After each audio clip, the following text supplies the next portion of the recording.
Assalamualaikum warahmatullahi wabarakatuh. Perkenalkan, nama saya Maulidia Dewi Putri dengan NIM 2508736. Saya akan mempresentasikan tugas pengantar coding, yaitu pertemuan keempat tentang input dan output pemrograman. Poin yang pertama adalah pengertian input dan output. Input adalah proses memasukkan data, informasi, atau perintah ke dalam sistem komputer untuk diproses lebih lanjut.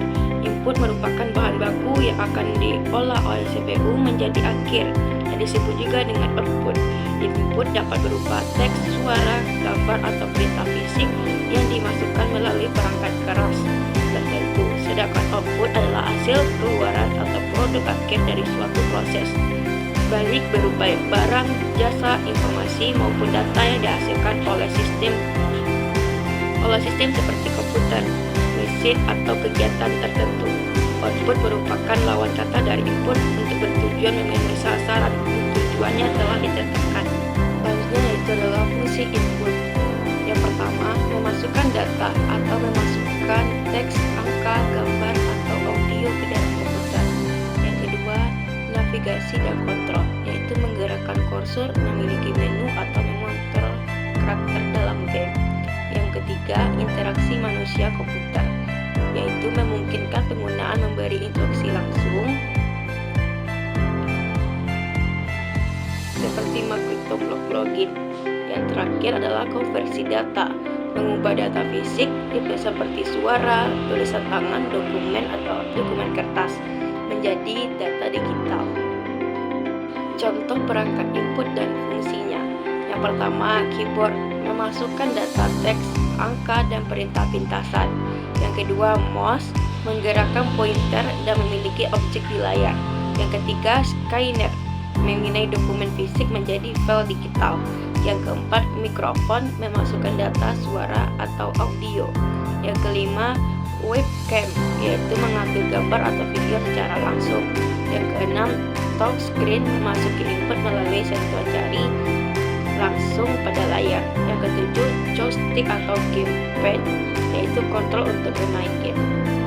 Contoh input dalam penggunaan sehari-hari. Yang pertama, mengetik kata kunci di mesin pencarian. Yang kedua, menggerakkan kursor untuk membuka aplikasi. Yang ketiga, berbicara kepada asisten virtual, misalnya Hi Siri atau Oke Google.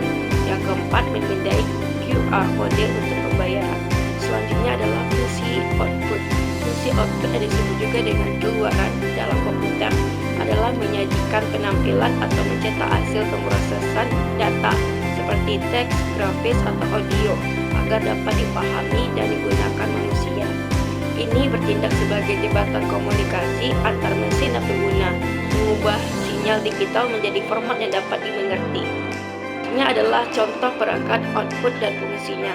Yang pertama, monitor yang disebut juga dengan layar, menampilkan data visual berupa teks, gambar, atau video secara real time. Yang kedua, printer, yaitu mencetak data elektronik dari komputer ke media fisik seperti kertas.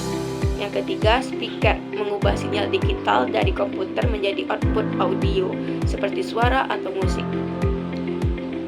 Yang keempat, proyektor, menampilkan hasil visual dari komputer ke layar besar atau dinding. Yang kelima, iPhone, yaitu mengeluarkan suara yang dapat didengar secara pribadi atau personal. Yang keenam, plotter, mencetak grafik atau gambar berpresisi tinggi dan berukuran besar. Jadi kesimpulan tentang materi input dan output pemrograman yaitu input adalah awal data masuk dan output adalah hasil akhir, di mana keduanya membentuk interaksi fungsional antara pengguna